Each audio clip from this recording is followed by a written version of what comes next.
Welcome to the She Slays the Day podcast with Dr. Lauryn Brunslick. Direct, soulful, comedic, advice for female chiropractors' most stagnating questions.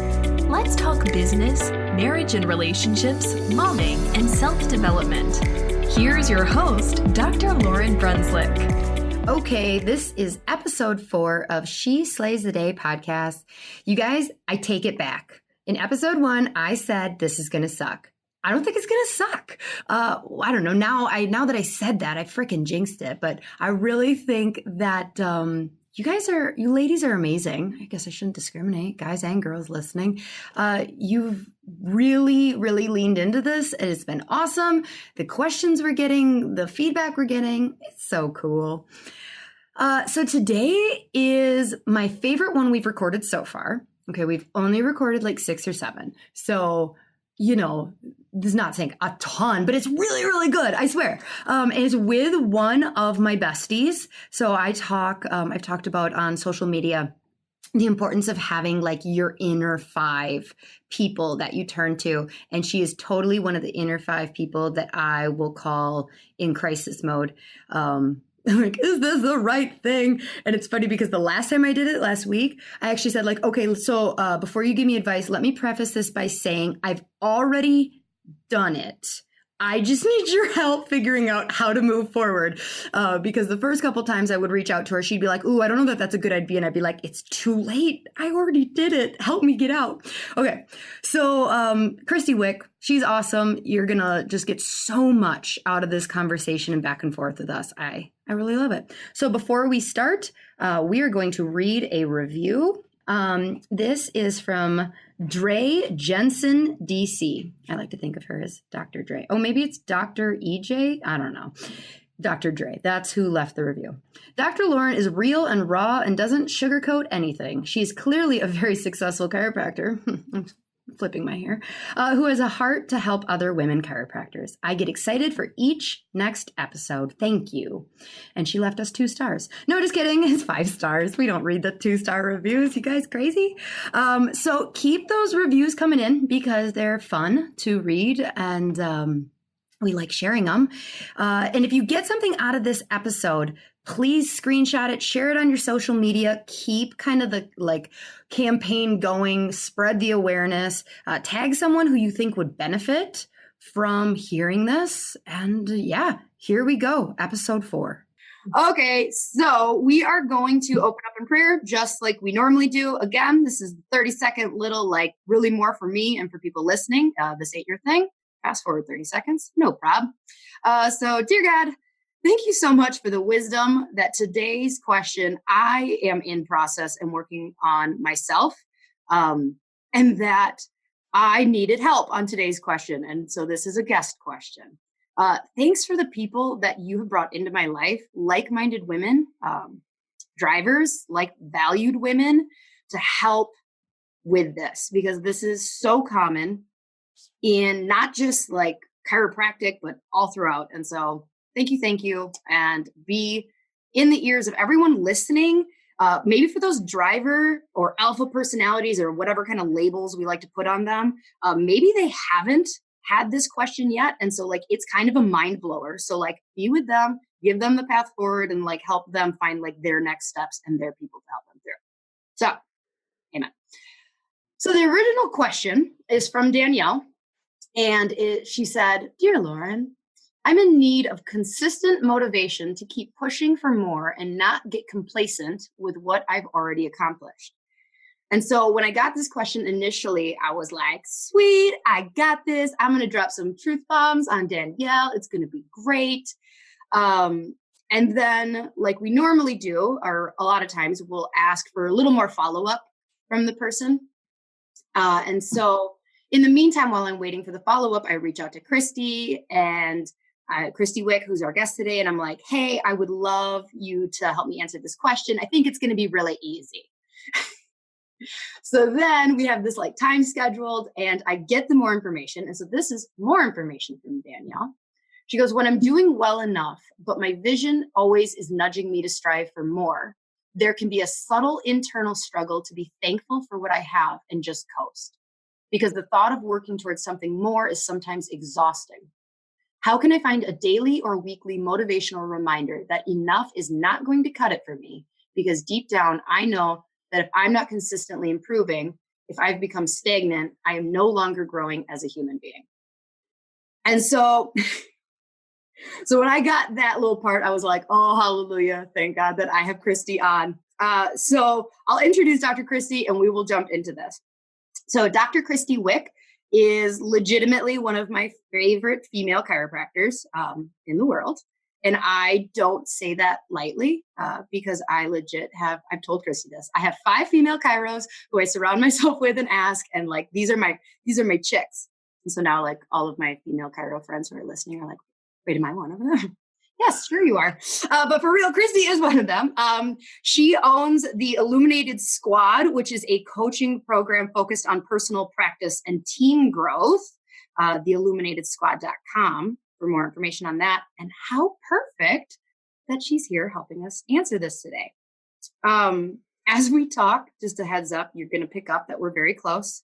I swear I don't talk so candidly. I won't talk so candidly to all future interviewing people, but we talk regularly. So welcome, Krysti. Thanks for being on the show. I'm so happy to be here. I'm excited. I'm excited that I get to be first guest. Little pop it off situation. Yeah, I was trying to think of a less cheesy way than like, thanks for coming on the show, but I legit couldn't. Like, I'm very thankful that you're here. Thank you for helping us work out these kinks. I'm happy to be here. So today's a doozy, especially if you're like a driver personality. I think men and women alike. Like, I don't think this is a specific female question. Like, no. Like, I think, this is much more like, when I think of it, it's like, oh, this is all of those labels that we've put on someone of like, they're a driver, they're an alpha, never settle, never be content. And then like you get into, I mean, usually it's like 20s, 30s. And then all of a sudden she calls it a subtle internal struggle. I kind of call it, spirituality, God, universe kind of creeping in. And just like, you're just becoming more spiritually mature, but it's confusing. It's really confusing, and it feels like that's kind of what she's going through. So, so where do you think these feelings come from? Like, what's your take on this?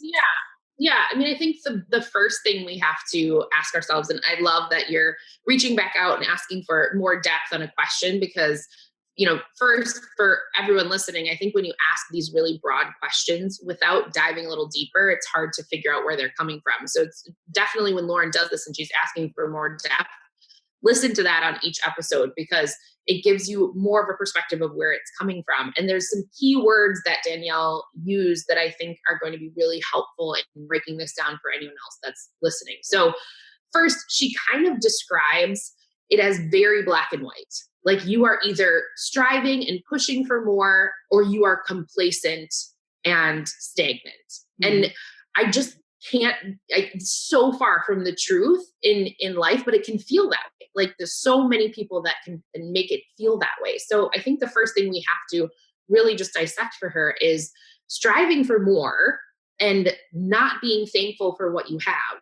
That's not synonymous. Like, those are not, like, it doesn't have to be one or the other. There's so much gray area in between, but the gray area is where people feel weird and icky, and they just don't know how to navigate that gray area. So it's like, well, I'm either way over here on this side of the pendulum, or I'm way over here on the side of the pendulum.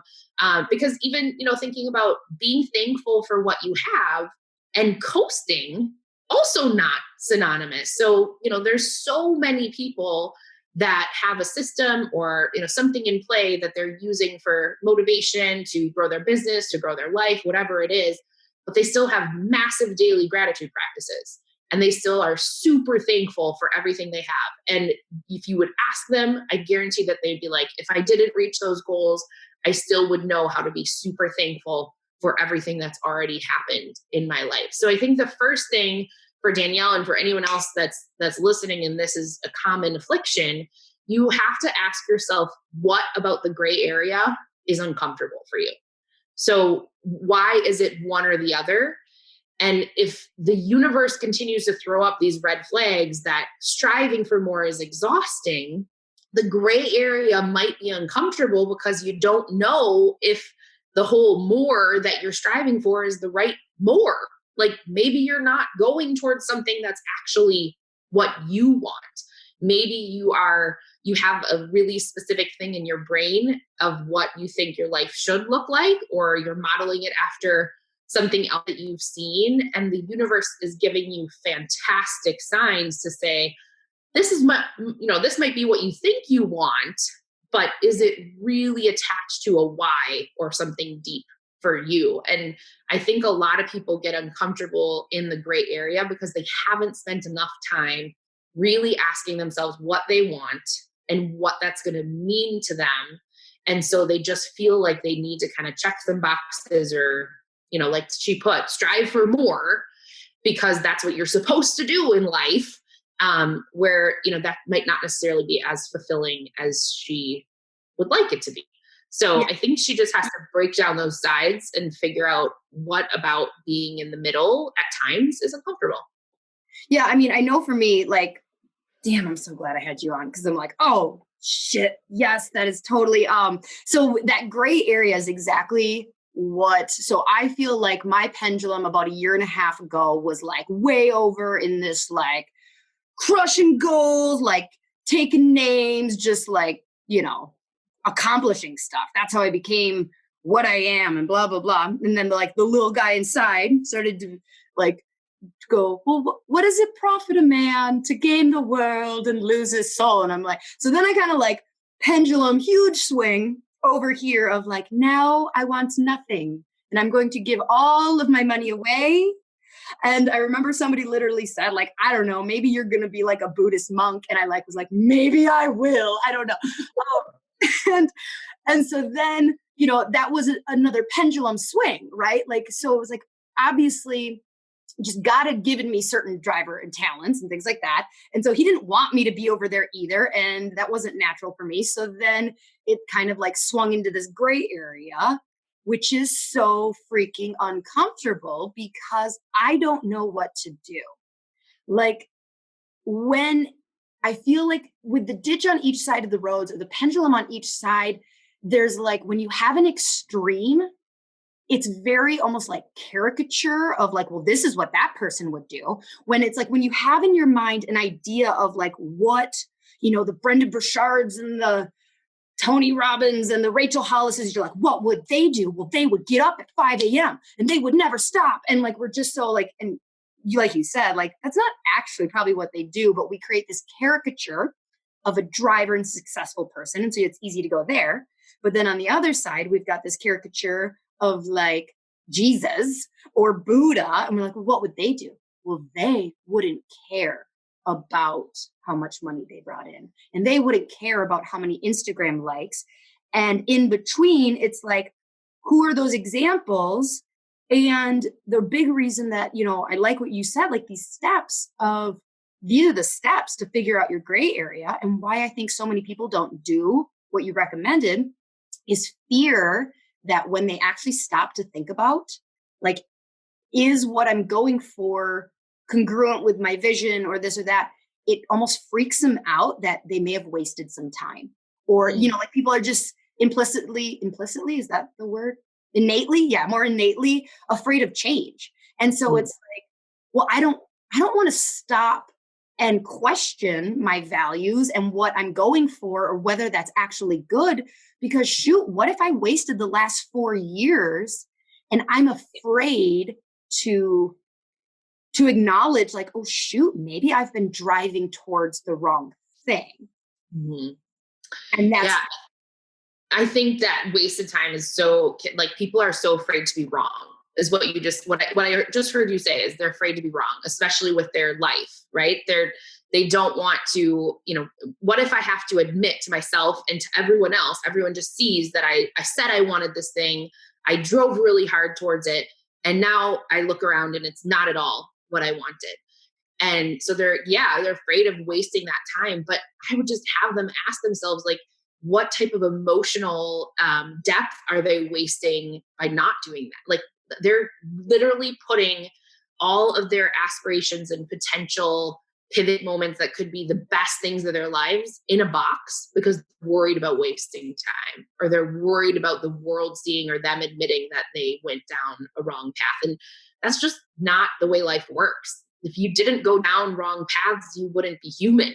It's just, there's no way to avoid walking down situations that eventually become not great for you, but that's how you learn. I mean, those are how you get the lessons in life that help you figure out what you do want. So I think the biggest thing is just, you don't have to waste a ton of time asking yourself these questions. But if it's a consistent pattern in your life where when you try to get motivated, you already feel exhausted before you even start, then you need to spend the time really scaling back and asking yourself where you want to go ultimately. And you need to ask yourself how much time you spend on these two crazy ends of the spectrum. Because as you were describing it so perfectly, I also just in my brain, I started writing down, like, it's crazy to me that the one end of the spectrum we describe with aggression, right? It's like crushing it, killing it, hashtag, right? Like it's just like, ugh. And then the other end of the spectrum is this like flowery, like, I'm going to give it all, right? You said, I'm going to give it all away and I'm going to be booed, right? That life is not just those two extremes. And I think really the people that I admire and I follow along with the most, that I think have maybe the best emotional intelligence to really get what they want out of life, they oscillate back and forth between so many shades of gray between those two layers every like minute, every hour. And they're using every piece of that spectrum in their day to make sure that they feel fulfilled. And they're really in tune with what their mind is telling them, what their heart is telling them, their gut is telling them. And I think that's something that the more you start to recognize those extremes and realize that your body and your psyche is not designed to just be in, I mean, what are we talking about here? We're talking about fight or flight, right? So your body is not designed to be at one extreme or the other. And if you are consistently finding yourself in that way, then you need to reevaluate your stress level. You need to reevaluate your schedule, and you need to reevaluate your vision. So, yeah. And like, I think we also need to get rid of any possibility that you were ever on a wrong path, this fear of like analyzing where you're at right now in life and how you're going to move forward. That fear of like, but if I analyze it and I've been wrong, like that's, to me, we just have to get rid of that like wrong path, right path, right? Because that just has people stuck and feeling embarrassed, So for instance, like we decided we're going to do a podcast, right? And so 2 years from now, let's say I spend the next 2 years building it up and I have fun during that time, but 2 years from now, it's not working for me anymore, or it's not fun, but I'm like, oh, but we have this many followers and how do I get myself to record? Like, I would hope that I would be able to look back on the last 2 years of like, you impacted people. That was like what I was being used to do at this time, and like allow it to close with love and move on to that next step that God's got planned. So when I look at this question, I think we kind of have to tackle of like either A, she is going down, it's time for her to zag, right? If she's been zigging, she is exhausted and like needs a little vision check, and it's time for her to zag and go a different way.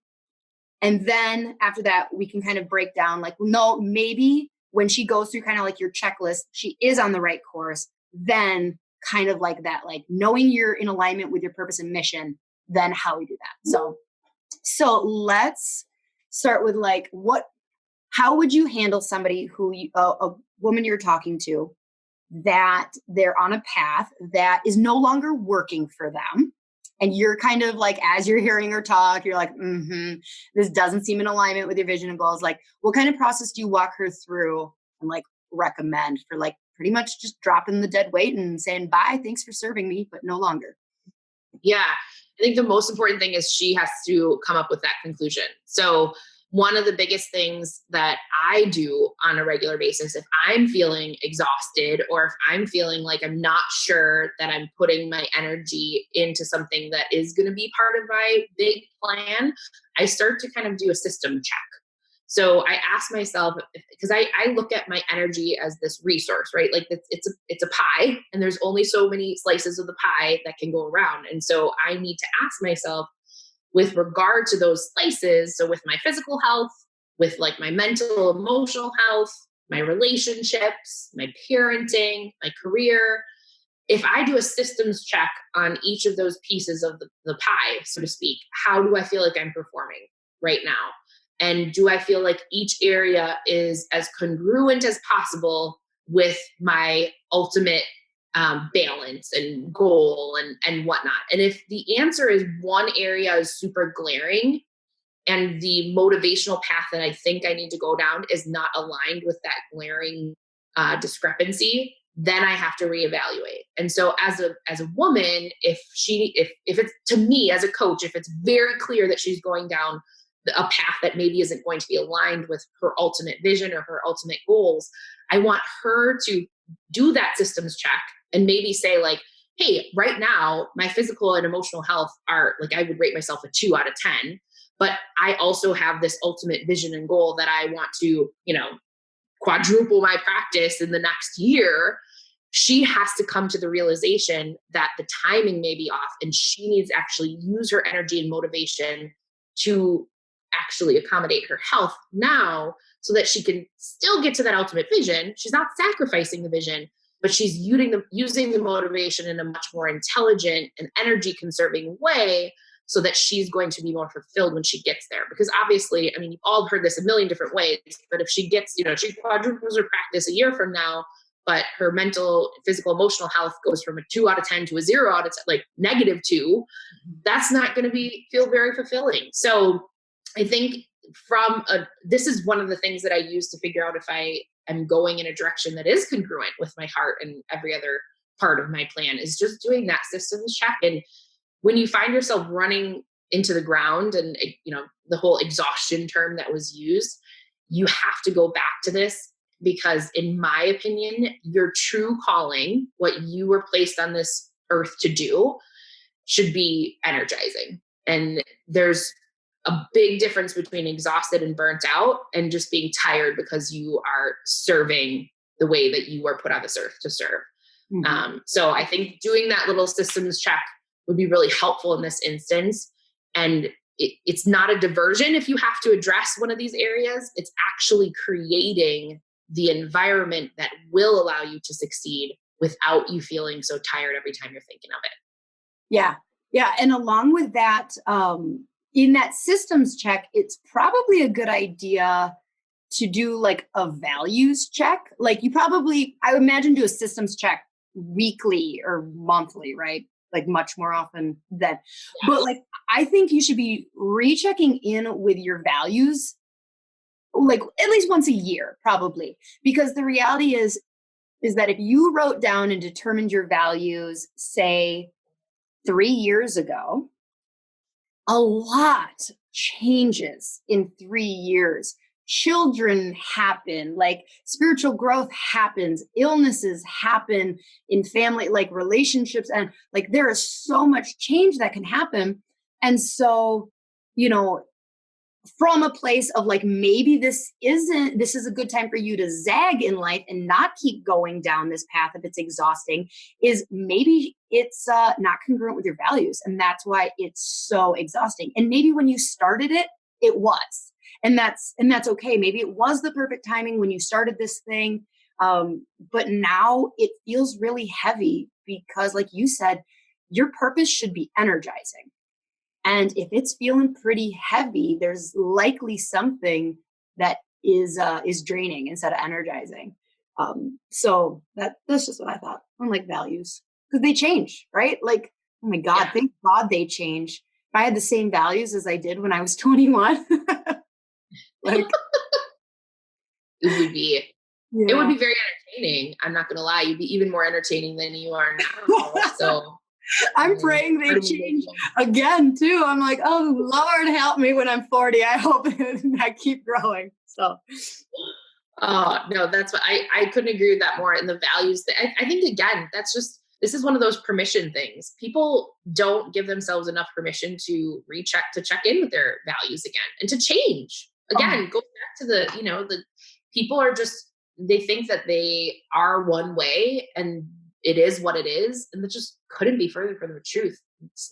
I would say my key things that I'm striving for change on a quarterly basis. For sure. Because if you are consuming enough content, you're learning, you're growing, you're surrounding yourself with people that are really intelligent, they're pushing you, then it's, every few months you're thinking like, oh, I thought that was the right way to go about that piece of fulfillment in my life. But now this other thing is really potentially the best way to get that well-rounded fulfillment. So you have to I love the zig and zag. I think that's the biggest thing, is just people don't realize how much that needs to occur in order for you to really feel like you're well-rounded, wholehearted.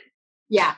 So when you said permission to change, it made me think of, so my husband and I, Kirby, have you met Kirby, Krysti? No. Never. He's not my favorite Brunslick. Yeah, I know. I'm not many people's favorite Brunslick.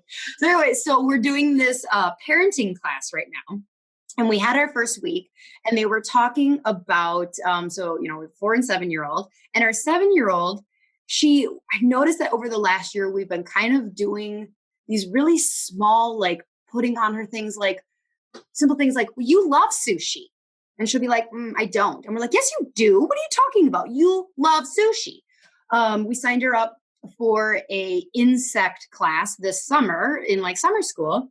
And she was not excited about it. And we're like, what are you talking about? You love bugs. You love bugs.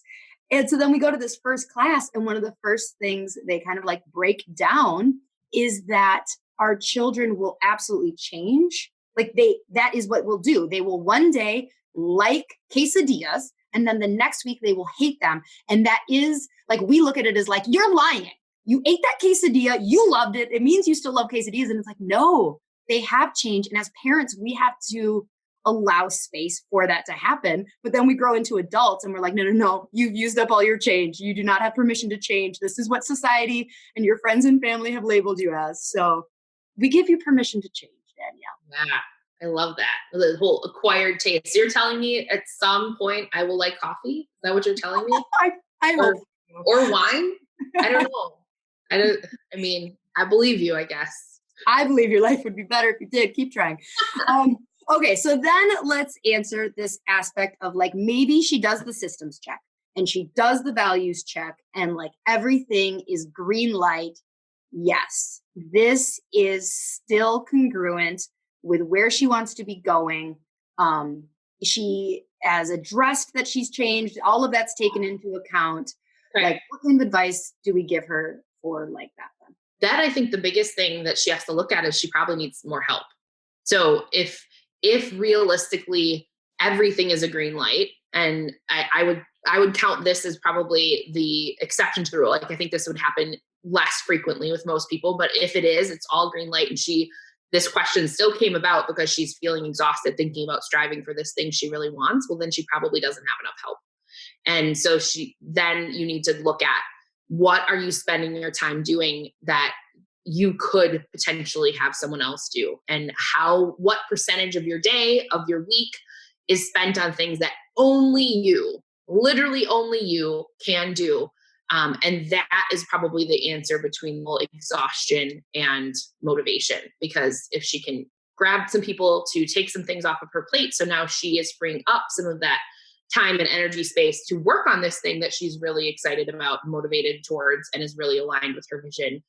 Now she can get some traction and it will feel hopefully energizing and fulfilling instead of draining, because she's not worried about all these other things that she could have someone else help her do. So. Yeah, absolutely. I mean, I feel like whenever I talk to someone about like, cause people are like, oh, I want CEO time. Like, and this, I have to like tell them like, just so you know, when I have the beginning part of my day, which I call like the CEO time to run everything in life, it is not me sitting at a computer like a chicken with my head cut off, trying to like, and then I have to send that email, and then I have to make that call. Like the biggest thing that quote unquote CEO time has allowed me to do as a human being is to sit and be still and think. And sometimes that's going for a run and allowing, or sometimes it's reading a book, but it's allowing this time that is not so micromanaged of like, go for that fight or flight, even though, it's just allowing to breathe and think and be creative. Because if this is a passion project and she's on the right space and it is her life's purpose, so the soul purpose, all those hashtags, then like God doesn't expect you to run around like a million miles an hour. Like allow your brain to sit and like kind of stew on things, and rest. So like you and I, we've talked about this when I was at your house a couple weeks ago, that we actually rest a little differently, but like, I don't think enough people, I think, and more than likely Danielle feels this way just with her like black and white, is that rest is for weak. Like only weak people need to rest. Life is a marathon, like keep going. I hate that life is a marathon thing because it doesn't work for personalities that are like 100 mile an hour and stop type thing. So like, how do you incorporate rest into your life? Yeah. So what we were talking about a couple weeks ago, I was just saying, I'm an anomaly with this. I like to go really hard 4 days a week and then take 3 days a week to kind of scale it way back, like way back. So it is not uncommon on Saturday and Sunday for you to find me looking ridiculous, like on my couch or in my yard and not going anywhere, like not leaving my house, not doing anything on the weekend, because I like to kind of cram as much as I can into Monday through Thursday. Because I found out about myself, I like to have large chunks of meaningful time with my kids and my family. And it's funny, I was just talking about this on a coaching call this morning, where I think a lot of people think, they think they should, like they get home from their day and they need to have meaningful playtime with their kids before they go to bed, because that's what a fantastic parent should do. And I'm just going to go on record. This is horrible. This is going to come back eventually one day and say like, I don't play with my kids on weeknights really much, to be honest, because I get home at 7:00 and then I eat. And then it is time for me to like give them a bath and brush their teeth, and then they go to bed. Mm-hmm. So I would much rather save. Like I literally look at it like I'm saving those pieces of the energy pie and I'm conserving them and I'm putting them in my little family bank for Friday through Sunday, so that I can actually create experiences that I'm going to enjoy, that my kids are going to remember. And when I think I look back 20 years from now, they're not going to remember if I sat on the floor and played kitchen pancake with them for 20 minutes before they went to bed every Monday through Thursday, but they will remember if I was actually present Friday, Saturday, Sunday, and we were in our yard and we were fishing and we were, digging up worms and exploring our craziness that is our house or our cabin or whatever it is. So that's what I like to do, but that's just me. And I think everyone has a different version of rest, and everyone needs to push themselves to figure that out, because again, the whole societal thing. I mean, if I was doing the shoulds, I would work my 40 hours a week and I would spread that out over 5 days, and my weekends would be filled with, chauffeuring kids to activities and like having family gatherings and having a social life, which I'm going to be completely honest, I could give two craps about that.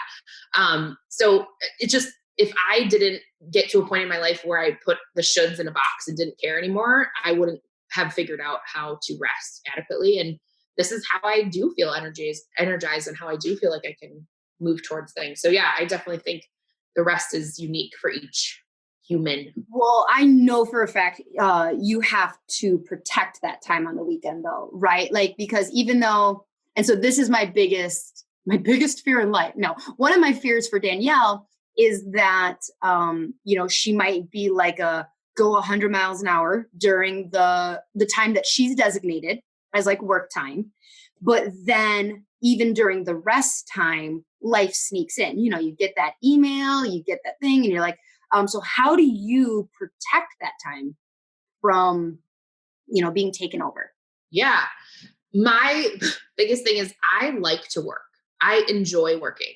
So if on the weekends my kids are engaged in something, like let's say Joe has them doing something and they're fully engaged, and like I choose to read a book that's going to help me from a work perspective, if that's an enjoyment part that's actually going to fuel my rejuvenation, because it's not just rest, right? Like I'm not just like, it's not just lazy, but that if it's going to fuel my rejuvenation, then that's okay. That makes it through my doorman principle, if you will. So I think the whole protection piece, again, it's more of a, what do I need right now? What do I need this weekend or on this time? Do I need to completely check out and like put my phone in a drawer and not, engage with those things? Or did I not get as much of that brain fuel time during my Monday through Thursday, which is pretty common, to be honest? Then how do I make sure that I'm picking up a great book that I love once my kids go to bed? How do I make sure that I'm watching that webinar that I wanted to watch, that people would categorize as work, but I like that? Like, I don't have hobbies because I like this stuff. Like, this is my hobby. And so I think that's another really strong misconception that a lot of people think, if you like that stuff, that's okay. And people think that it needs to be one way or another, where like, okay, well, you're in rest mode and you're in family mode. So that is not okay that you are watching your kids splash and play while you are reading a book for business. Like, you should be watching their every move. And that's just, I just don't find that valid at all. So I'm protective in a way that is always, this sounds icky. It shouldn't sound icky, but it does. But it's always in, what do I need right then? Like, what do I need to be the best version of myself? Going back to my systems check. I think I'm the most congruent right now with each of those areas of my life than I've ever been in my entire 34 years of existence. And that's because I've finally gotten okay with saying everything has to go through the lens of, what do I need? Right. Yeah. I love that. And, kind of one of the last things that I want to make sure we get in on the idea of rest is that so often, so whether it's like a weekend or a 7-day vacation, we as humans like to have this false perception of control that, like, I am going to go to my cabin for the weekend and I will come back Monday rejuvenated from this shitstorm that has been the last 3 months of my life, or something like that. And that's cool. But a lot of times, I don't know, I'm just kind of coming out of a period where me, as like a control freak, was put into this time of like, your body needs to rest. You just need to stop driving for a little bit. And I just wanted to like keep asking God, like, okay, for how long? So for like 1 month, I mean, we talked about this. I was like, I think I'd be okay knowing he wants me to just sit and like grow and develop and be still if I like had a timeline. So like, okay, so for like a month, for like 6 months, for a year. Oh God, please don't tell me it's going to be more than a year. And it was about, when I look back, probably about 14 months of just like where I was being asked to rest. And it was super uncomfortable for me because I was like, all right, I'm ready. Put me back in, coach. And there was just this, like, things weren't lining up. And it was just like, no, you're going to chill. You're just going to stay there. You're not done resting yet. Somebody was telling me the other day, they had read Joanna Gaines's book, The Magnolia Story, or something like that. And she had a very successful little shop. And when she started having kids, like have you read the book? Or Krysti, all parts. I haven't, but a little bit. So I'm probably going to butcher the story because I haven't, but like basically she felt that she needed to close her successful shop for a couple years. And then when she restarted, like the whole fixer upper Magnolia mania really happened in like less than 2 years. So like that rest, that like, I think 3-ish years that she took off, she then came back and accomplished in less than 2 years what somebody who wasn't listening to their body and like what the universe was telling them, she couldn't have accomplished that. Like I couldn't accomplish that in 5 years if I tried my ass off, but she was like listening to her body and what like life was telling her. She was obedient. She took that break and then came back with like vengeance. So yes, it's nice to like make sure we put these boundaries around like the weekend or like how you replenish on a daily and weekly. But like sometimes there are needs for serious rest, like rest that, you know, it would, you know, I love saying this is something I say of like, God thinks that we need to rest so much that in 7 days to create all of everything, he took a day to rest. Like, God, the most powerful thing that we can even fathom took whatever 1/7 is, I don't know, percentage, to rest.